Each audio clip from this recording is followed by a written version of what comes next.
Good afternoon. Welcome. Hope everyone's feeling good after lunch. We're excited to have you with us today. I think we'll go ahead and get started. My name is Erika Thiem, and I have the privilege of serving as the Chief Supply Chain Officer for the Feeding America National Organization. And I'm just delighted today to bring you this topic on how we can continue to learn together on ways to expand food rescue.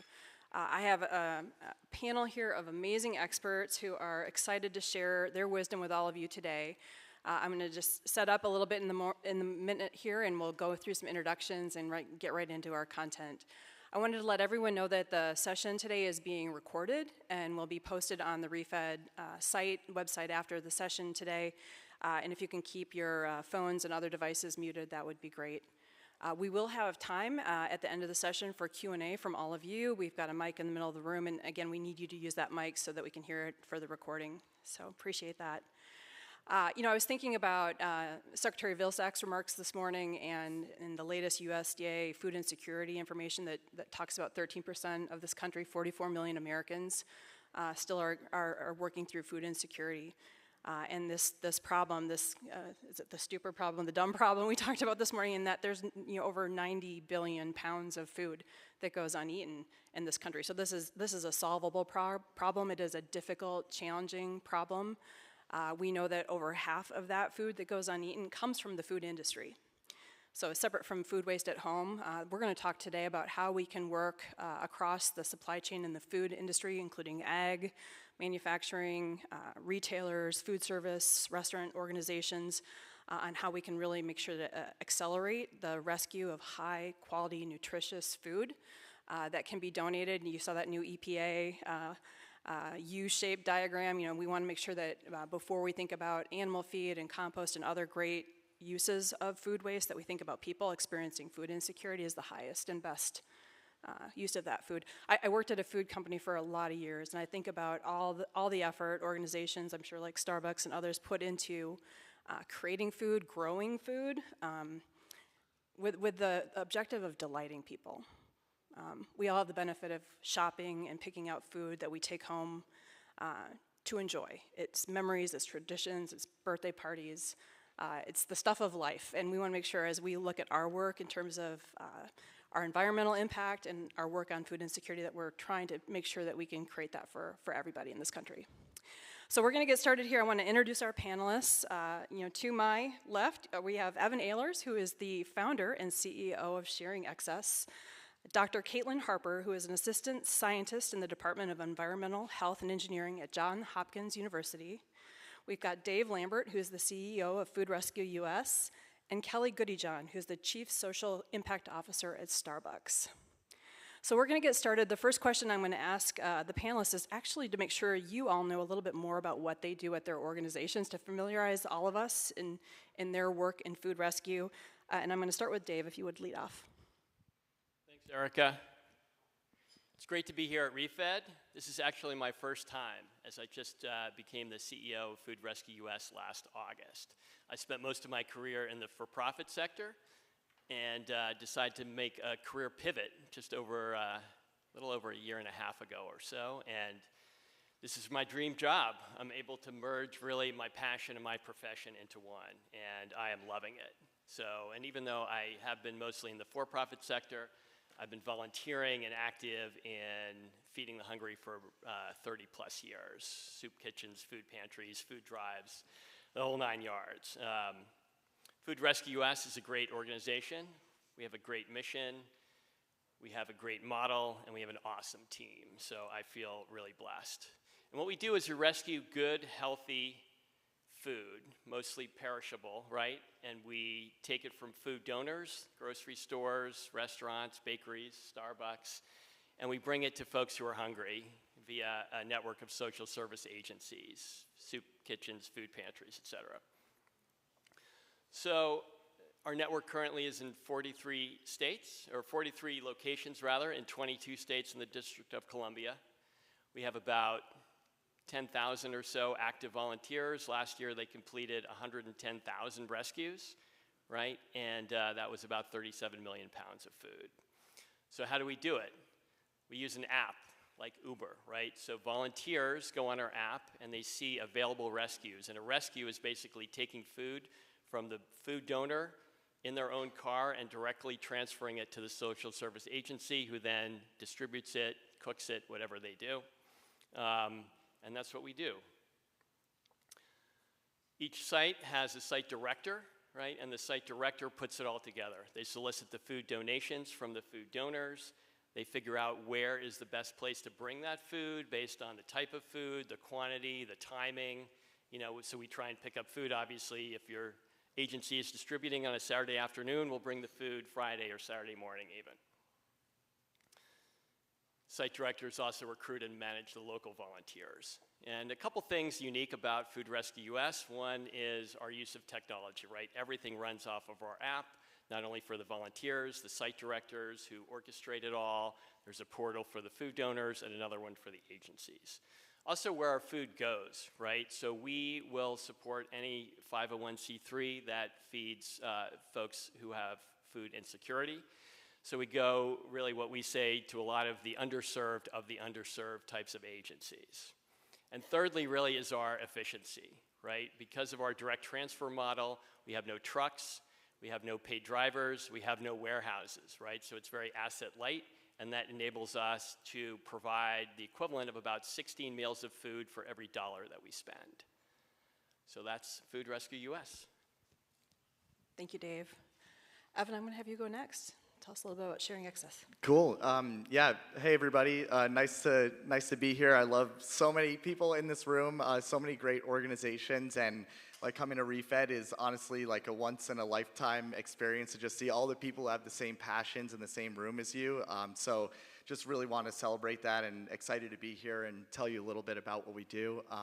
So I'm the founder of Sharing Excess. So we're a food rescue organization. We partner primarily with wholesale markets, terminal produce markets, major food centers that provide high volumes of produce to grocery stores and restaurants. We also do retail rescue. We've definitely evolved as an organization from a much smaller beginning. I originally started this work as a student in college with leftover meal swipes in my dining account. I never saw this path for my life, but basically I had a day that changed everything for me, where I realized that I had personal food excess, 50 meals that I knew I wasn't going to use in my dining account. And every day I'm going to classes and I'm seeing a much different scenario for many people that are walking the same streets as I was. And I decided to swipe all those meals out and put them in the back of my car. And I drove around Philadelphia and just started having conversations with people and giving the food away. And it changed my life forever. And I just kind of stumbled upon my own personal instance of having food excess, but started to do my research and find out how much of a problem this is for the entire United States. And all the statistics from ReFed really guided my passion to try to address this problem in a much more strategic way than going around and just slinging meal swipes across Philadelphia from my car. So I started working with local Trader Joe's, and I had friends who were cashiers there, and I would go in my grandma's car and basically fill up as much food as I could in the back of my car and go and deliver it out to nonprofits and organizations that I would just ring up on the phone after Googling them and finding out if they were feeding people, and that's how it started. So it's been about 6 years now. We really grew during the pandemic and kind of collected all these colleges and universities in the Philadelphia area to become a mix of a grassroots organization to a professional nonprofit, where now we've rescued and redistributed food in over 32 states, and we have 46 employees, part-time and full-time. And we've distributed over 50 million pounds of food and are just getting started. And again, I'm just so happy to be here and share some of the partnerships that we've made to make that impact happen. That's awesome. Kaitlyn, you have some really interesting connections to your work at Johns Hopkins and what you're doing in the food industry, so tell us a bit more. Awesome. Hi, all. My name is Kaitlyn Harper. I use she, her pronouns. I am an assistant scientist at Johns Hopkins University at the Bloomberg School of Public Health. And I have, I think, a very unique perspective compared to the other folks who are on the stage with me today, because I'm not actually in an organization itself. I'm a researcher. I'm on the outside. I've been doing work with with businesses and organizations, but not as a person within that. And so we have an academic corporate partnership with Albertsons Companies, which is the second largest grocery retailer in the US. And it's really cool because this partnership actually got started here at the summit a couple years ago. One of our colleagues, Dr. Ronnie Neff, who's also at Johns Hopkins, I think she went to one of the no-host dinners and met Suzanne Long, who is the Chief Sustainability Officer at Albertsons. And they were both like, we think that we should do a project together. Like, they had never met. And so they started talking, and Ronnie ended up writing a grant, and this project was born. And so what the project is Albertsons has been donating for a number of years with some inconsistency. And, you know, they, opposed to these folks who just went and talked to us about what happens to the food after it leaves the grocery stores, our project is really focused on what happens in the grocery stores. You know, how does it get from the shelves to the back room to then be taken out of the stores and redistributed? And so the goal of our project was to improve the food donation program within Albertsons, taking a worker-centered approach. So we worked with frontline workers who are in the stores doing the work every day to understand their experiences and some of the barriers that they face with like choosing what to donate and understanding what the donation program is and all of that, which I'll talk about some of that a little bit more later. And so I am here, and Johns Hopkins is here in Baltimore, and so we worked with 4 stores in the Mid-Atlantic, one here in Baltimore, one in Westminster, and a couple in Delaware. And so from those, we recruited what we call our champions, which are the frontline workers. So we had 10 champions that came and worked with us. Our big, besides Albertsons on the project, our other academic partner is the Maryland Institute College of Art for their Center for Social Design, and I have a couple, please wave. Yeah, we've got Lee Davis and Stephanie Espot in the house. So they are our huge collaborators. Stephanie and I co-led this project together, and they really helped us with the design process. So we brought the champions in. They met at MICA. We met with them over the past year. We met with them 6 times, and we really took them through that research process. You know, we asked them, who should we interview? What should we see to understand this process? And then we went out and did that, and they showed us, and they talked to us, and all of these interviews. And then we brought those data back together, and we said, you know, what do we make of this? And they helped us synthesize those data. And then the next part of the process was, you know, creating these prototypes, brainstorming and then creating prototypes of like, what are these strategies or interventions that we could try? And then we would go around to the stores and test them out for desirability and usability to see, you know, would this actually work in the stores? And so what we came up with at the end of the project was 4 different strategies to help improve the food donation program. And I'll talk about those in a little bit. Fabulous. Kelly, you're going to finish us off, and I'm sure everyone in this room knows Starbucks, as evidenced by a few cups I can see from the stage here, but talk to us a little bit about your organization's work with food rescue and hunger. Sure. First of all, it's so great to be here, and lovely to be up on stage with each and every one of you. Appreciate it. My name is Kelly Goodejohn. I use she, her pronouns, and I serve as our Chief Social Impact Officer at Starbucks. And I've been with the company for just over 18 years, so I've had a number of roles within the organization, and I have to say, I am in my dream job right now. And so I get to work alongside incredible partners such as Megan Zamora, Joe Park Bowen, JPB for short. Happy 7th anniversary, Starbucks anniversary today. Who lead our food share program, Hunger Relief and Food Rescue. So Starbucks, I'm sure many of you are very familiar with us, but what is so special about Starbucks in my point of view and what's kept me there for 18 years is really the mission, which is to nurture the limitless potential of human connection and the possibilities that come out of bringing people together. So, you know, the third place that Starbucks is known for is really that place that we hold dear to create human connection and what is possible as a result when humans come together. So I think about today and all of the great ideas that are coming out of it. We also have promises that we've made. So when we're at our best, for the environment, we're going to give more than we take, and for the community, we're going to contribute positively. And when I think about the work the company is doing in the space around food rescue, it really is that intersection of people and planet. So how did food share come to be? It was around 2016 or so. We were hearing from our partners. So we call our employees partners. We were hearing from our partners that they just hated the fact that they had to toss food, or they didn't have a means to what to do with food at the end of the day. And so, hearing from our partners, we knew that we needed to address this. We needed to find a solution. But think about our scale. So in the US alone, for company-operated stores, we have 10,000 locations. And we have 250,000 employees in the US, partners. So the idea, the concept of how do you do something that is such a store-level, local instance and turn it into a national program was quite daunting. But we made a commitment to design something and pilot something. And so what we came up with was this concept of, at the end of the day, our baristas will, have a tote, and they'll put food that is available to donate into the tote. That could be pastries, but it can also be ready to eat more nutritious meals like, egg sandwiches and things of that nature that are really valued in hunger relief efforts. And so our partners put the totes in, put them in the fridge, and we have delivery trucks that come each and every night to our stores to drop off dairy, other products. And so we looked into this reverse logistics to say, if trucks are already coming, how might we incent drivers to take the totes filled with food and get them to a location?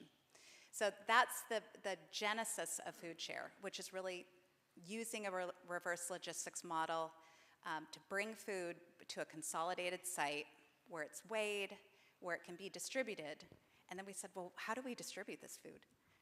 And working with Feeding America, we were able to tap into the network of food agencies. So it's been a journey for us, and I would say to date we've donated 60 million meals. We've rescued 70 million pounds of waste diverted from landfill. And we're just getting started, quite frankly. Fabulous. Well, I hope that gets you all curious to learn more. We have great perspectives of organizations that have scaled food rescue strategies. We have an organization that is a donor partner who has some really creative solutions internally with enabling food donation and food rescue. And then I'm thinking about how Albertson's work would translate to a 250,000 person organization like Starbucks. Like what resources do organizations need to really do this well on the donor side of things? So we have a lot we can learn together today. I've got a few prepared questions, but as we go through, think about what questions you have.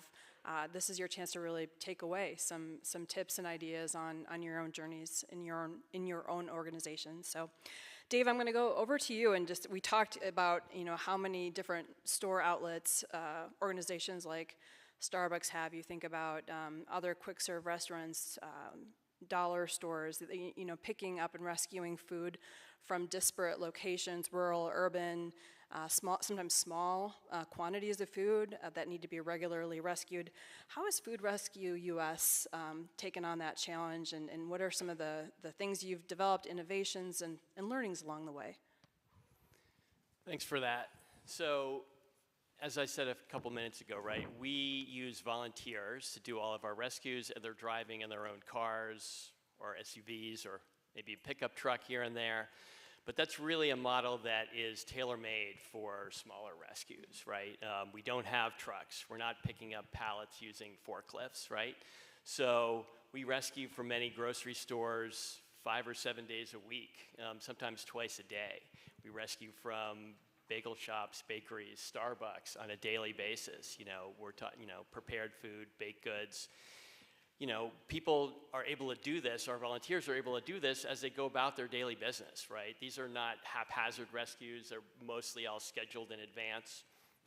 Rescuers can adopt a rescue, meaning they're going to say that they're going to do the same rescue, right, at the same time every week, picking up the food from the same place, bringing it to the same agencies. So that really helps. Our volunteers have all different schedules, right? But the rescues also happen at all different times. So volunteers can pick times that work for their schedule, right? Many of our volunteers work during the work week, right? So we have a high demand for rescues on weekends, on holidays even, so that enables us to rescue food 7 days a week, 365 days a year, because there is excess food that's going into dumpsters 7 days a week, 365 days a year. We really work to adapt ourselves to the communities where we serve. So one of the things that we did recently was add bike rescues to our apps. This came at the request of our DC team, where they had people already using bikes to pick up, that tote bag or a bag of bagels or something like that. So in a dense urban environment, one of our challenges is parking, right? So bicycles can solve that. So we try and be flexible.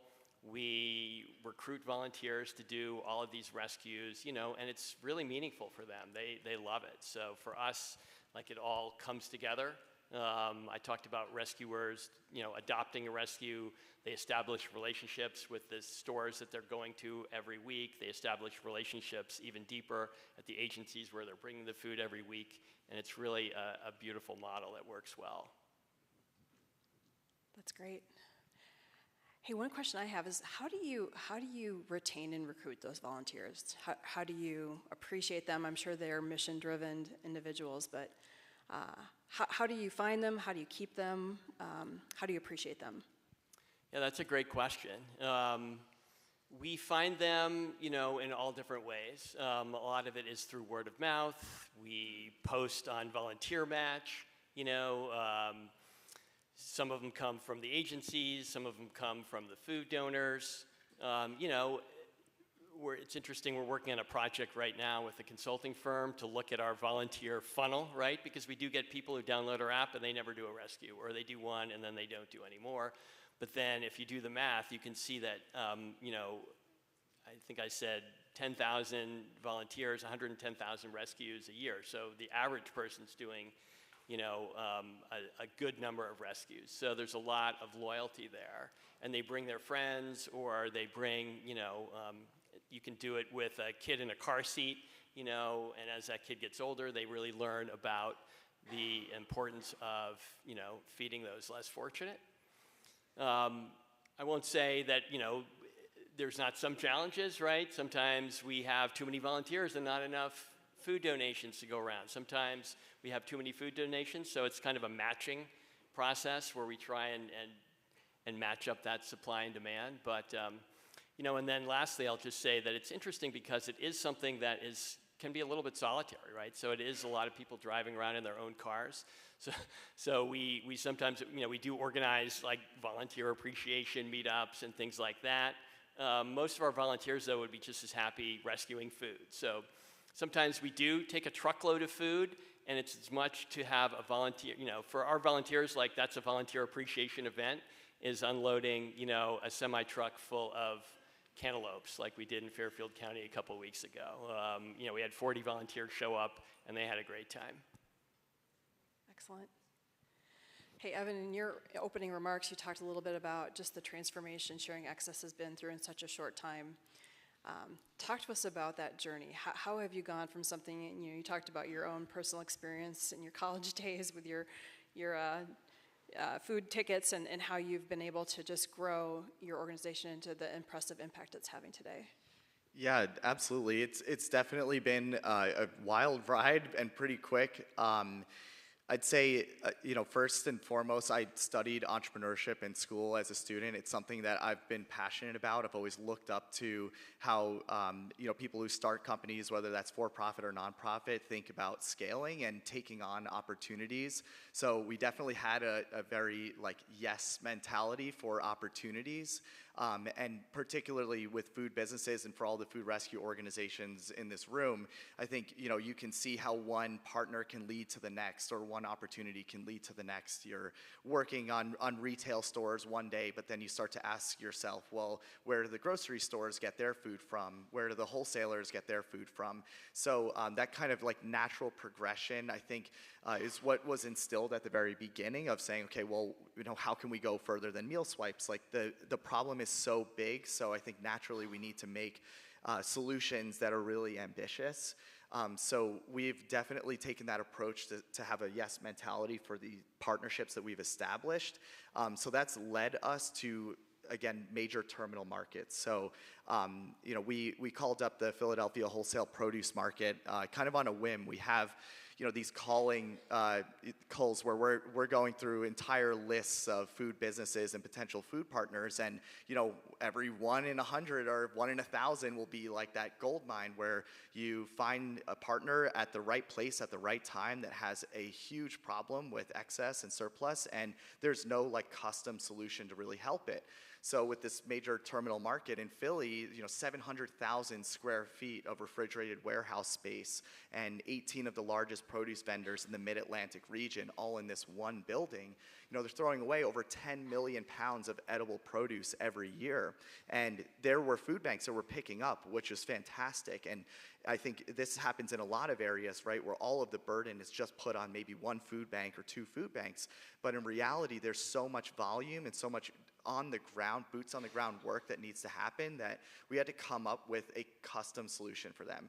We offered, being kind of like the startup that we were and the mindset that we had, we're like, well, what if we think beyond just going and picking up with vans, and let's get inside of the warehouse. Let's create a gleaning operation inside of the Philadelphia wholesale produce market, so all of the produce vendors have one consolidated place where they can bring their donations, and if they're pallets that are standing taller than all of us, and maybe there's one bad broccoli in each box, we can sort out the bad produce from the good and leave whatever is perfectly edible and dignifying to be redistributed out to food banks and organizations. So that's one example of like how we saw this opportunity to kind of scale. But we also have a lot of Hail Marys that we throw. We recently partnered with a YouTuber named Mr. Beast, who has absolutely scaled our organization, and I don't know if like anyone's like seen the video that we've done with them, but it's up to over 21 million views now, and we just sent an email to them, about 2.5 years ago, being like, hey, this is what we're doing. We, have a similar mission, and we'd love to help you break the record for the world's largest food distribution. And we never ended up doing that, but the idea got on their mind and got on their radar, and they reached out and they were like, hey, well, like let's have a Zoom, and we told them about what we were doing and food rescue and how cost effective it was for feeding people where they were primarily buying food, and it was just kind of this perfect mesh of a partnership. So they flew me down to this like incredible complex that they have in North Carolina. They like basically own this town, and just have just an immensely different perspective on scale. And largest YouTuber in the world, Jimmy Donaldson, he's got over 600 million subscribers across all of his platforms, and basically anyone under the age of 25 like really idolizes Jimmy and what he's built. So now we've been able to scale our organization nationally and even internationally because of the reach that we've had by aligning missions with partners that have a lot bigger reach than us. You're speaking to someone in the over 25 audience here, but what I'm hearing you say is just about how important it is finding those matches, those unique solutions that work for an organization that has the surplus. If it needs sorting, if it needs 7-day a week, what is that responsiveness that a food organization has, and how do you marry that up with the organization that can help recover food? Yeah. Kaitlyn, you talked to us in your intro about the 4 solutions you'd found with your work with Albertsons. From a food donor's point of view, a food company's point of view, what are some things you could share with the organizations here today on what would make food donation easier for someone who has excess food? Yeah, great. One thing I wanted to add on to Evan was just that one thing that when we talked, the other day after we met as a panel, Evan said that, I know that you're talking about like wide scale distribution and all of these things, but also like the fact that you all distribute to community fridges and mutual aid organizations just like really struck me and made me think of some of the work of some of our other partners who are here in this room, which was just really exciting to me. So props to you. Anyway, so so when we were working with the champions, we co-created 4 strategies to help improve the food donation program within the stores themselves. And so when I tell you these, your mind is not going to be blown. Like, you're going to be like, oh, those make sense. But the devil's in the details, right? And so really the big thing about this is that they were all created by the workers themselves. And so they were the ones that were saying, you know, if it's a training, this is what needs to be in it, and this needs to be involved, and this is the platform that it needs to be on, and things like that. So keep that in mind as I'm talking through these. So the first one is a training, is to enhance the training. And so Albertsons does train their employees about their food donation program. But what the employees were saying was that they were receiving some mixed messages from different levels of corporate, from their store managers, from people at the division or the district level, and they were like, hey, we really want everyone to be super aligned on, you know, what the goals for donation are and what things can be donated and all of that. And so they really wanted trainings to come, to go from the very top level, the national corporate level, to the division, to the district, to the stores, and then within the stores, having the store director and the department managers be trained, but also the receiver, the one who works in the back of the store, and as well as the courtesy clerks, the ones who are like, you know, if you take up that package of cheese and you put it at the front of the store because you're like, I don't want that anymore, somebody needs to return that back, right? And so those folks need to be trained as well. And so training was the first strategy. The second strategy was really getting some clarity on the guidelines, the donation guidelines. So some of the bakery managers that we talked to said, oh no, we definitely can't donate cakes, right? But some of the other bakery managers that we talked to said, oh yeah, it's no problem to donate cakes. So things were happening a little bit inconsistently across some of the banner stores, so Acme versus Safeway or Jewel Osco, right? So there are some specific guidelines that were happening there that they were saying, no, we should really have those be universal. The next one was a really, really powerful one. The employees really wanted to connect and have better relationships with their donation partners, so the food banks and the food pantries that they were giving their food to. There was a lot of misconception about what actually happened to the food when it leaves the stores. Some of the employees that we talked to were like, oh, we think, you know, either they're just taking it and they're putting it in the trash anyway, so it doesn't matter. Or they would say, you know, yeah, it would be distributed, but then some people would bring it back and just like bring it to the store and try to get a refund for it. So there was a lot of misconception about what was happening. And so what they proposed was a couple different ways to connect with the donation partners. One of them was actually taking some time, just a very small amount of time, to go over and actually volunteer. It would be paid volunteering to go over to the donation partner and just see what they do and spend the afternoon with them and do their food distribution with them. That would be really powerful. The other part was having the donation partners come into the stores and do trainings, because not everyone is going to be able to go to the donation partners and volunteer with them. And so they said, have them come in, have them show us pictures, have them tell us quotes, things like that. And then also on the customer-facing side, to have like a table set up so that the customers also know, hey, this is something that the stores are doing, right? And that would be good PR for the stores as well. And then the last one was incentivizing in some way the donation program in order to build that habit. And so I think that all of the employees that we talked to, they were all in favor of donation. They wanted to, but they have so many things that they have to do during their day that sometimes it just like didn't, you know, it didn't fit, or they didn't think that it did, even if it is a quite easy thing for them to do. And so they wanted some sort of program that they would have specific goals set for their store and set for themselves and their departments for how much they should donate. And then when they meet that goal, you know, if they meet it 12 weeks in a row, then they get some sort of prize. And this was really important to them, you know, because they were saying, it's, you know, it's nice to be recognized for the work that we're doing. We'll do it, but it's also nice to be recognized. Yeah, those are the 4 strategies. I'm taking mental notes. That's great. Thank you.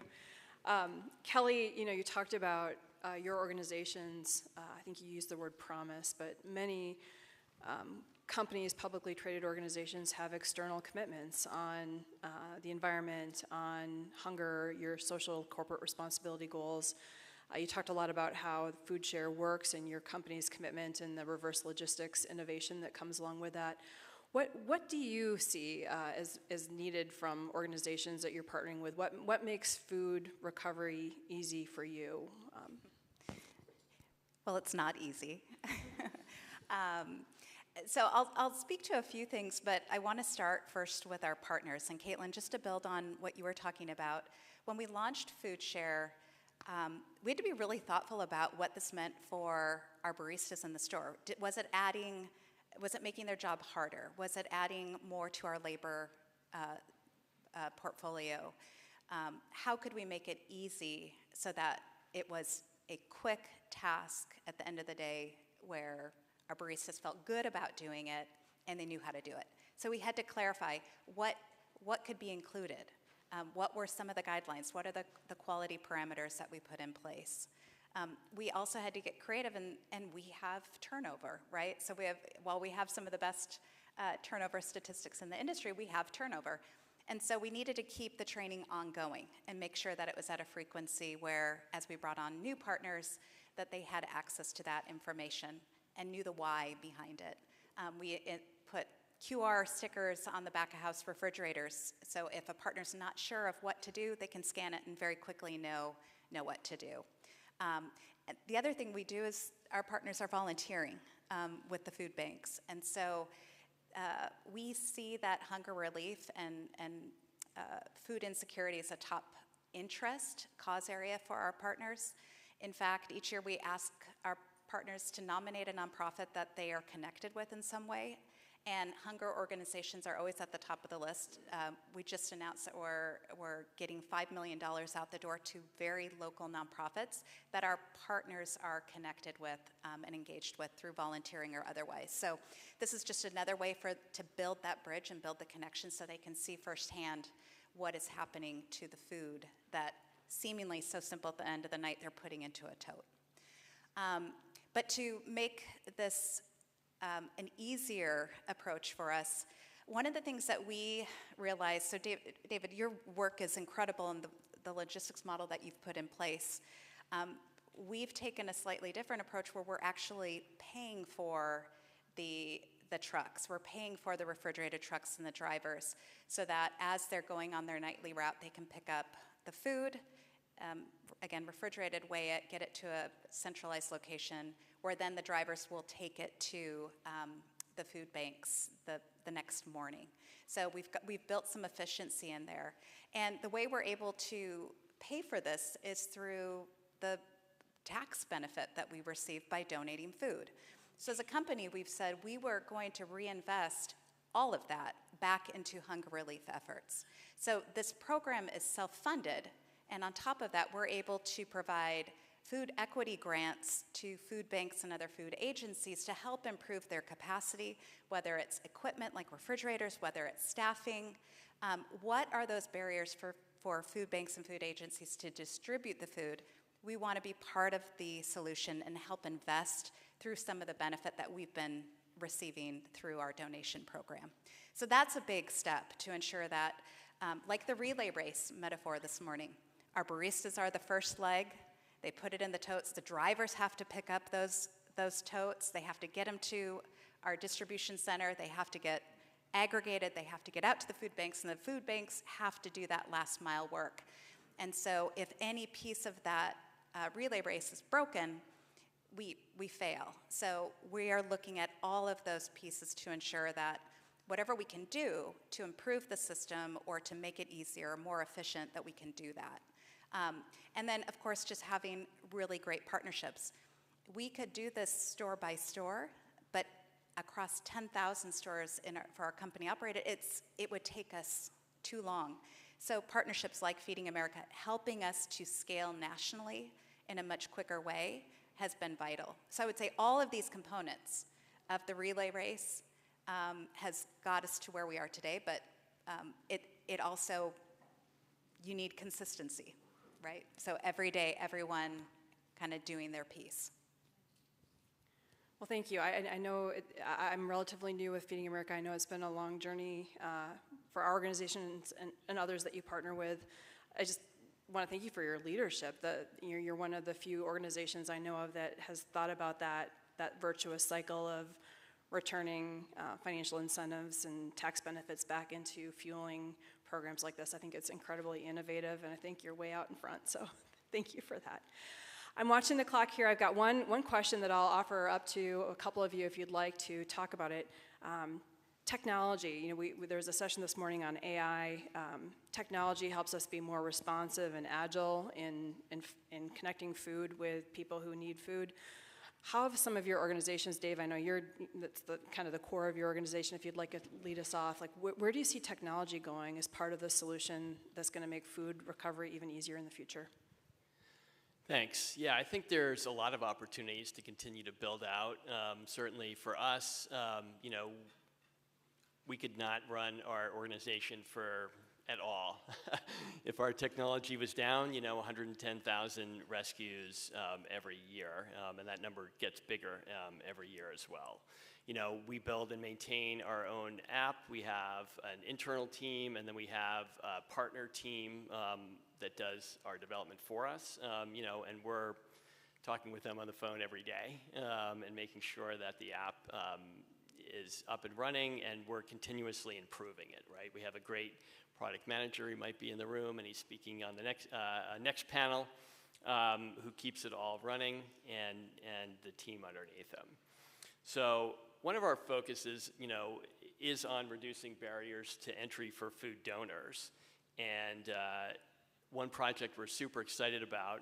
You guys, if you were in the opening session, you might have seen our name on the Catalytic Grant Award winners. So we are receiving money from ReFed that they received from Toast. And so we're building something we're calling Donor Link, right? And it's in partnership with Toast as kind of our first pilot partner. And it's a restaurant API directly into our app with a restaurant point of sale system. So that point of sale system keeps track of the food that's in the restaurant, right? What's the inventory? How long has it been there? And so by creating this API and them doing a little bit of work on their end, it can basically create donations automatically, right? So that's the idea. We're in process of building it now, and that will enable a huge ability to scale the work that we do with restaurants, big restaurants, small restaurants, chains, et cetera. So we're really excited about that. And then, we believe that this API will also enable us to extend it to work with grocery store inventory management and related systems, like at an Albertsons.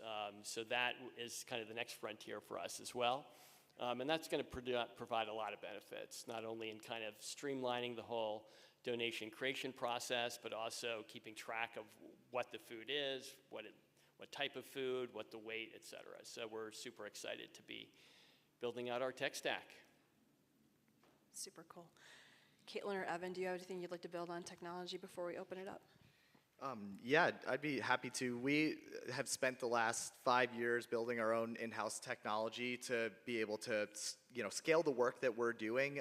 Really, where it's centered is around quantifying the impact for the food businesses that we work with, so they can see how many pounds of food that they've rescued, where it's gone to, and really feel that impact of 150 dots on a map where you can click in and see each organization that you've helped and all of the people that they've been able to feed.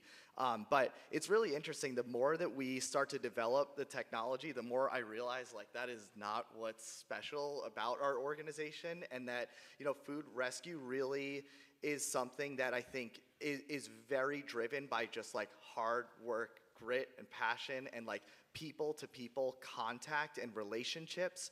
And really being willing to get into a place where others are maybe not, or being willing to get on the phone at 3 in the morning and take that call from a major grower that's hey, I've got 10 truckloads of cantaloupes that I got to move today. So I think that's been something that's really interesting as we start to grow and develop, and we absolutely are pro tech and AI and all that good stuff, but at the same time not to lose the core aspect of what makes food rescue organizations really good, which is when you care passionately about making sure that this food gets rescued no matter what and gets to the end user and is distributed in the most efficient way possible. Yeah, grit. Grit, hard work. I know that's probably something many of you in the room do every day in your work. We are ready for some questions from you, so hopefully this gave you some good ideas. I'm going to ask you to use the mic in the middle of the room so that we can get it for the recording, if you would please. If you just start off with your name and your organization, that would be fantastic, and you can see our panelist information on the slide. So.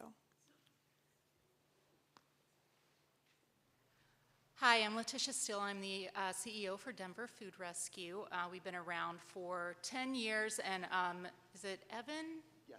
Evan, I'd love to hear you talk about the work that you do, and then Dr. Harper, love what you're doing with Albertsons. I would really love to connect and talk more. But my question is really based on partnerships. So we recover around 800,000 pounds of fresh food every year from grocery stores, farmers, backyard gardeners, all of these wonderful folks. And we redistribute that through 20 no-cost grocery programs, and we have a reach of about 200,000 people that we serve. My question is more for Feeding America. What I consistently hear in the food rescue groups that I'm a part of is that they often feel like they're being blocked, specifically by Feeding America and the food banks, that if they have a contract with a grocery store, even if that grocery store has excess lettuce that's not going to be picked up and it's going to go bad, that grocery store can't give it to another agency, because then someone from Feeding America will come back and say, no, you can't do that. You can't give that away. That's ours.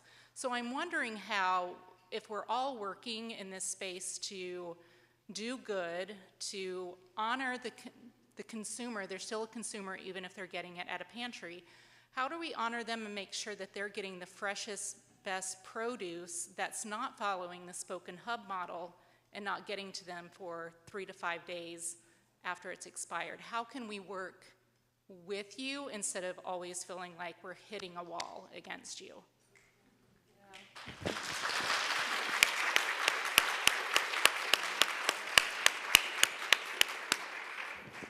Well, I think that question's for me. So It is. I appreciate that, really I do. And I recognize, as being one of the larger, maybe the largest food rescue and hunger organizations in the US, we have a responsibility to create that tent we talked about this morning. We don't have contracts with donors. We have expectations around food safety and things that we both mutually agree to, and there's a lot of work to go around. We hear from partners like Albertsons and other grocers that they'd like to see us out 7 days a week for recovery. They'd like to have some organization in their stores 7 days a week, even sometimes twice a day in certain retail locations. And that's hard. Doing restaurant rescue, it feels like a whole new frontier for food banking organizations. So, you know, I'll just speak on behalf of myself, and I'm in the national group. I don't work at a food bank. I don't rescue food every day, but we know we can't do this alone. And we know that we have a place in communities all across this country that we need to build deeper relationships with other food rescue organizations through partnerships with donors, with egg producers, with funding to make that happen. And we're really trying to shift that conversation because the need is greater than ever. The food need in this country is greater than ever, and we've all been working at it for a long time, and we haven't really moved that needle around food insecurity. So I'm here signing up to do more of that today at this conference, and excited to have more conversations about that. We had a great one yesterday to kind of kick things off, and it is not surprising for me to hear you share that sentiment, and I hear you and I understand. Yeah, and we're working to do different. I would love to connect with you and get your card to continue this conversation, because when you are at a grassroots level, we're only a $2 million a year organization, and in food recovery, that's actually pretty huge when you're considered a mutual aid organization. I really believe that it's something that needs to be talked about. Not you personally, but Feeding America and these large food access organizations, they get so much of the funds, and that doesn't really trickle down to the end consumer in a way that's actually nutritious, culturally responsive, fuels their soul, and ensures that their dignity is being honored. Okay, thank you.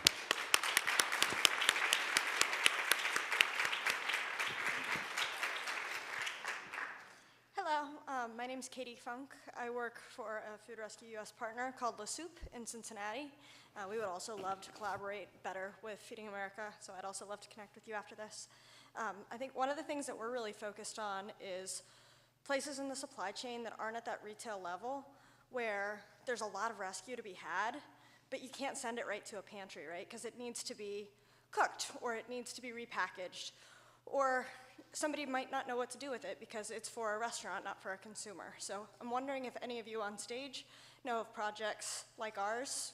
We hire professional chefs to transform those ingredients into healthy meals, but I was curious about other projects that you may know about. Yeah, I'll start. I think I'm a big fan of produce wholesale markets. They're really great for being able to mix and match, big loads and turn them into something that's more digestible for mutual aid organizations, pantries, and also food banks as well, where they can pull up their trucks there. So really finding that cross-docking station where you can get some boots on the ground to create mixed pallets and break down a 40 pallet load of cucumbers, for example, into multiple organizations. So I think to get to that level of granularity, we also need more than just one organization involved in breaking down those larger loads. But I would love to talk to you and see if there's anything that we can do to help, even just as a thought partner. Anyone else?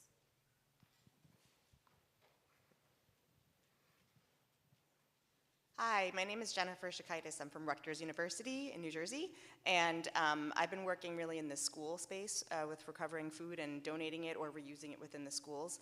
I'm wondering if any of you have come up against struggles with local health departments regarding food donations, and if so, if you've successfully dealt with them, if you could maybe speak a little bit about that, because that's where we're finding we're getting really the most pushback in convincing people that no, you are allowed to do this, and as long as there's food safety measures in place, you're not going to get sued. That's a really huge concern. So I'm wondering if that's something that's come up, and if you could speak to that, if it has come up. It comes up. Comes up a lot with schools, and so I don't want to set your expectations high. I don't have any great answers for you. We have a number of our sites who work or try to work with local school districts with all levels of success, with, I would say, small and mixed being at the high end, right, of success so far. It was interesting to hear the secretary this morning say, give the story about that, hey, he believes that if there's an extra apple, that the student should be able to share that with another student by putting it on a share table. So I had a call last week with our site director in Miami who was complaining that she has is developing a partnership with the Miami-Dade school system. We're in 4 schools now out of 400 doing share tables, and they will not let her put apples on the share table. So I said, well, you can go back to them and tell them that the U.S. Secretary of Agriculture said he wants them to share those apples, and he outranks the Miami-Dade school system. But other than that, it's a lot of work, and I think we all had hopes that the updated legislation last year was going to clear a path through the schools, but so far it's still an uphill battle. They are very, very concerned, with or without the Department of Health even, coming into the discussion. So I would love to hear if other folks have better success stories. No, yeah, I think just to echo kind of what you said, Dave, so the other hat that I wear is actually working on food waste and food recovery in schools, and we are working on share tables in 4 different districts across the U.S., and so let's connect, because this is not what this is about, but would love to talk to you about some of our conversations that we've had with health departments and kind of how we've done our SOPs and worked with them to create those SOPs within the school districts. Love that. Sounds like we made a good connection there.